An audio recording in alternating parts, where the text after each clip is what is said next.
Guys, how's it going? It's Al. Welcome to the first look for week 13 on DraftKings NFL DFS. We're going to take a look at a first look lineup for this week around kind of a tournament build. We're going to do like a double stack and a bring back. We're going to try and correlate the lineup in other ways where we can to take kind of a look without any sort of research at all. I take a quick look at the lineups. I've taken a quick look at the players. I kind of know where I want to go this week, but the deeper dives come as the week goes on. So drop a like on the video, subscribe to the channel, ring that notifications bell, leave me a reply down below. Like, I don't know, type giraffe. Everybody type giraffe in the comments down below. I want to see how many giraffes we get. And let's go. He's a legend. Go to smizzle.tv/FF or just go to YouTube right up here in the search box here and type Al Smizzle Fantasy Football and you will find the Al Smizzle Fantasy Football channel. I will put a link right down below in the comments, right above where you guys are typing giraffe right about now. There's going to be a link, smizzle.tv/FF, which will take you right here to the Fantasy Football channel that will have, by the time you're watching this first look video, the week 12 recap will be posted every single Monday. I go over the top 10 finishers from the Smiz Gang Listener League. I don't have a league right now up yet. It will be up very, very soon. So go to the link tree, smizzle.tv/links, which will also be in that pinned comment down below. Let's take a look at what we have for this slate. We have a pretty entertaining slate on this one, 12 games. And we have 4 afternoon games. I like it when there's 4.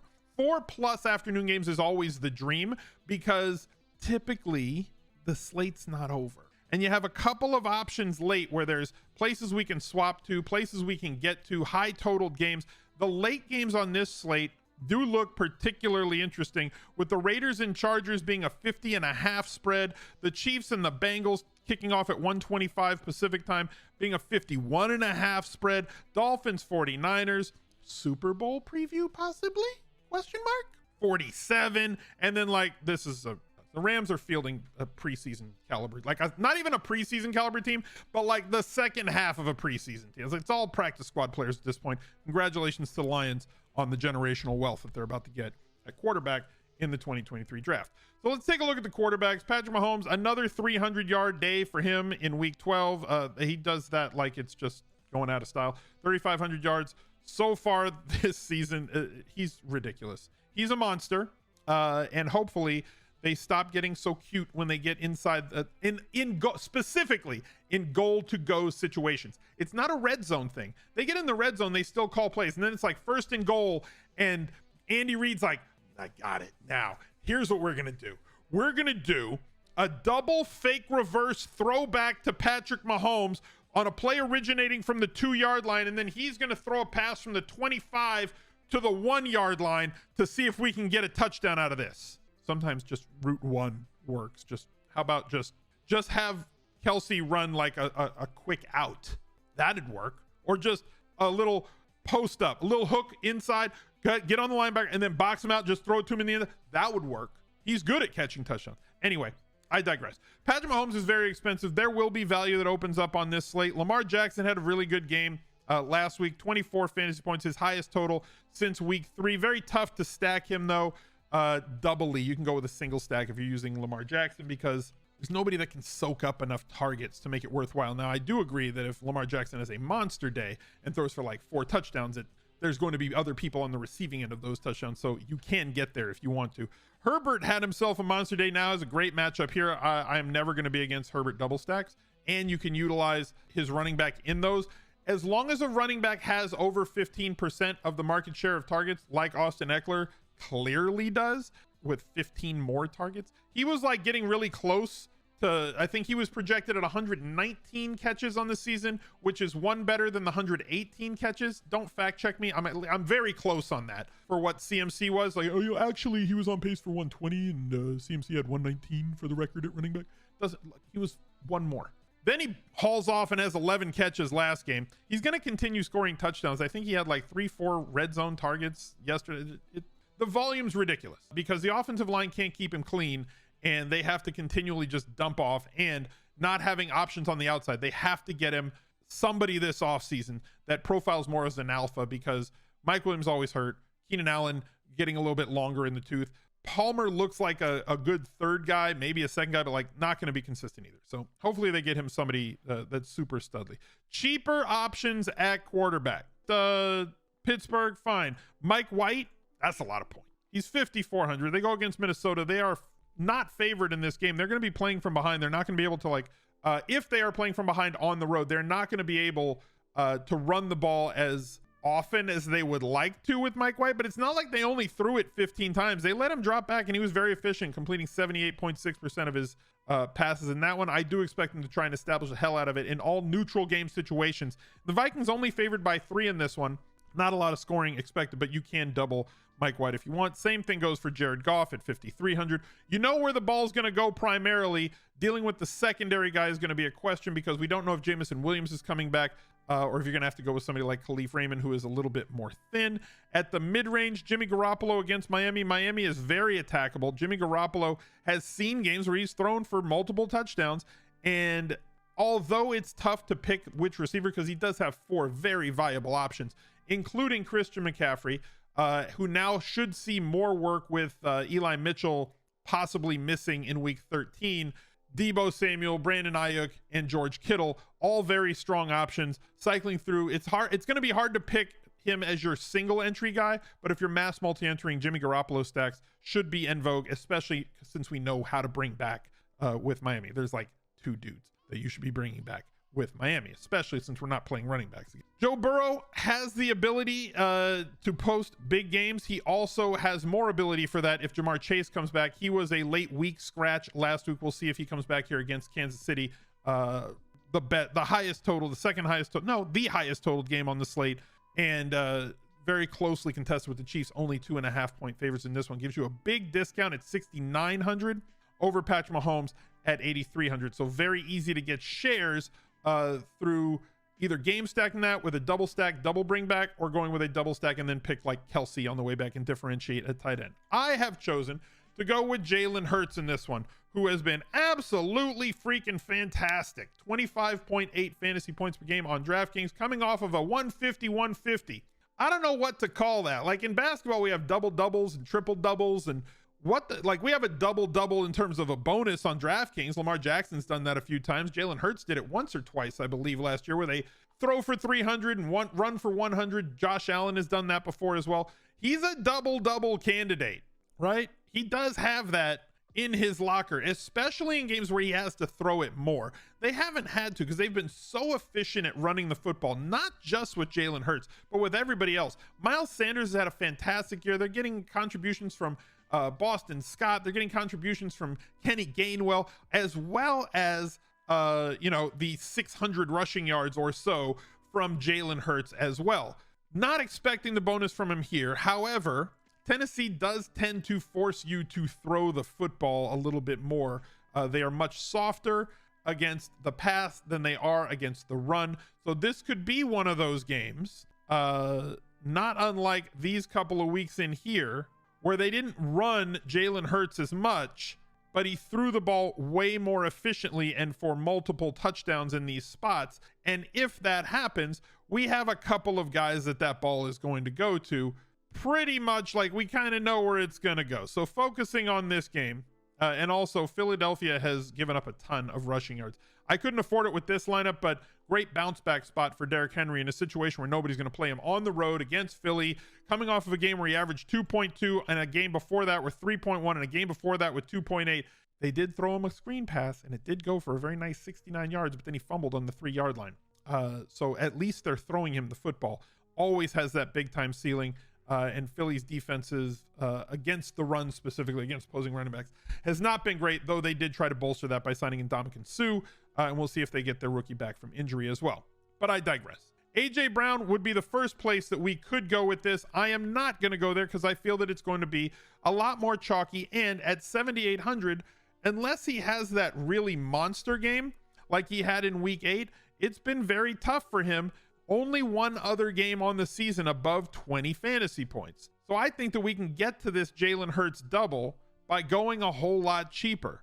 With Devontae Smith at 6,200 coming off of 9, 9, and 8 targets. Now, he may not get you to 20 fantasy points, but he's coming in 1,600 cheaper and doesn't have to. If he gets between 15 and 25, you're more than fine with this double. And then with the tight end missing, Quez Watkins has really stepped into a better snap volume, a better route volume, and more route participation and more solid targets, and is their deep play threat.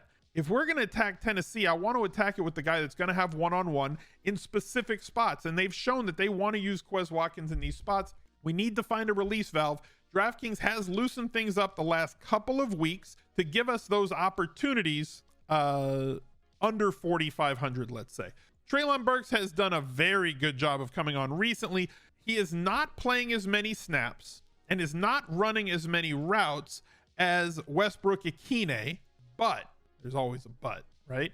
His targets percentage per route run has been exceptionally high, leading this team. When he's out there, he is the primary option and gaining the trust every single week of his quarterback. He is not going to catch the primary guy. That's going to be Robert Woods. He may not even catch the secondary guy with Bradbury on the other side. Slay and Bradbury doing a really good job at shutting these wide receivers down for opposing teams. So when you go with that third guy, Treylon Burks has an opportunity at only 4,600 to kind of cheapen this stack up around the hyper premium quarterback to allow us this double with a bring back in the situation that this game might have 55 or 60 real life points like the game did on Sunday Night Football. The total in this one only 44.5, and the Philly Eagles favored by 6.5 so far. But there's no reason why these offenses, which are both extremely efficient, can't end drives with touchdowns early, which could turn this into another track meet, just like we saw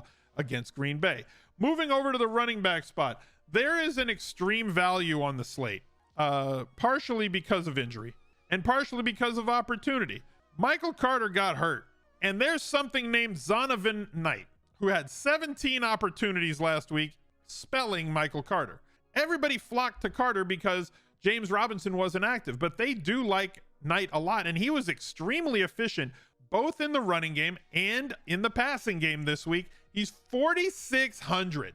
How do you not play him at 4,600?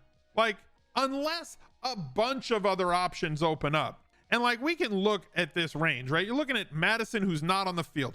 Kareem Hunt in a great matchup, but not getting more than 7 opportunities. Darrell Henderson Jr. backing up or possibly moving into a starting role now with ETN. They say he's going to be ready, but like, you could see them lightening the load in a week in a situation where they don't have a whole lot. Hasty came on to spell him as well, did fine, but like, again, do you really want to play Jacksonville Jaguars? I know it's against Detroit. I think we want to pick our spots. He's only 5K this week. Are we playing Rams running backs? Are we doing this with nobody else? So like, you look at what's available at the low end, and there really isn't all that much that has touchdown upside in a solid moving offense for a team that does have the ability to do things defensively and give them shorter fields. So I'll take a shot on Knight in the first look. We'll monitor that as the week goes along.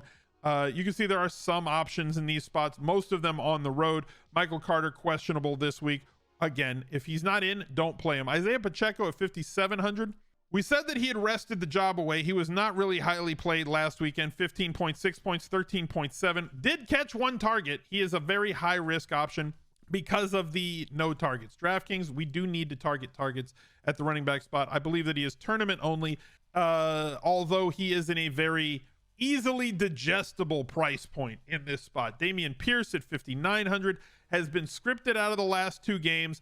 And they just have not been able to move the ball. And now they're playing at home, though, against a team that has not done a good job at stopping opposing running backs. But in the case Joe Mixon can't return from this concussion that he suffered in week 11, Samaje Perine steps into an extremely high volume role with 27 opportunities in week 12. He's not going to be the most efficient running back in terms of yards per carry. That's just not in his skill set.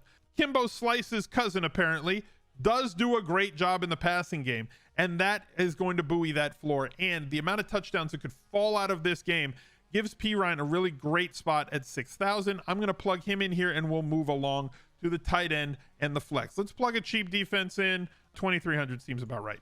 Fine. I did want to mention one more thing. No matter what you think about the man, we do have to understand that this Deshaun Watson is coming back this week and has a revenge game against Houston. So do what you will with that. Taking a quick look at the premium running backs, since I didn't touch on them really in this video, and I know that you guys love that stuff.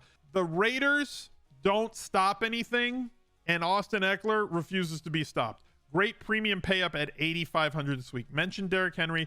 Love that spot for him. Nick Chubb against Houston. We stream running backs all year. Why would we not play Nick Chubb?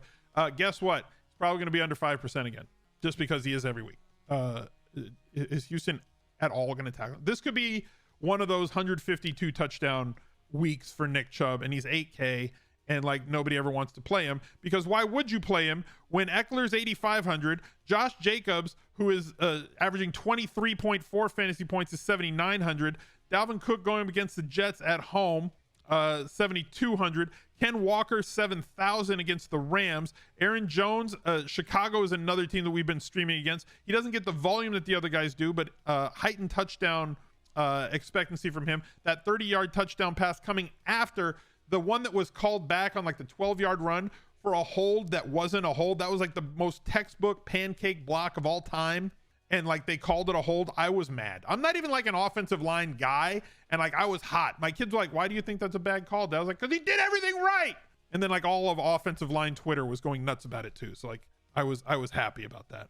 Miles Sanders coming off of a big game. I don't think that we play running backs against Tennessee, but like if he's going to get this sort of volume for a team that plays from ahead as often as they do and scores as many points, as many trips inside the 5-yard line and inside the red zone, he's good as well. So plenty of options for you if you wanted to attack through that running back position and pay up there. You can get there. As you can see in this lineup, we still have 7,200, 14,500 remaining. We've got the ability. But I played P. Ryan, which makes me want to have somebody to bring back with on Kansas City. He's good. I can get access to Patrick Mahomes by playing Travis Kelce. If Mahomes has a really big day, it is very likely, like 330 yards with 3 touchdowns. It is extremely likely that Travis Kelce also had a very solid day. So I can get exposure to the quarterback by having exposure to his biggest target, his highest target market share guy, his receiver with the most touchdowns this year, where he spreads it out amongst all the other ones. He concentrates on Travis Kelce, even though they run like 7 tight end sets after they get in goal-to-go situations. Don't get me started on that again. I've already done it once this video, which leaves us 6,600 for a one-off spot. Andrews, if you wanted to go 2 tight end, I personally wouldn't. That's just me. Deebo Samuel against Miami. Too many mouths to feed. Keenan Allen, since he came back, 15 targets the last 2 weeks, ramping up to a full usage. Good red zone usage and inside the 10 in goal-to-go situation usage for him yesterday as well. He is on the verge of a breakout game. 100-yard bonus is incoming for him. Not necessarily this week, but if it was going to happen, this would be the week against Las Vegas, who is very, very, very sus at stopping just about anything. So give me Keenan Allen at 6,500 with a high floor and a high ceiling. Jalen Hurts double stack, going to bring that back with Burks, Travis Kelce, P. Ryan as a secondary stack, Knight and Keenan Allen, and a cheap defense to solve it all for us. Thank you guys for being here, and look out for another video right there. He's a legend.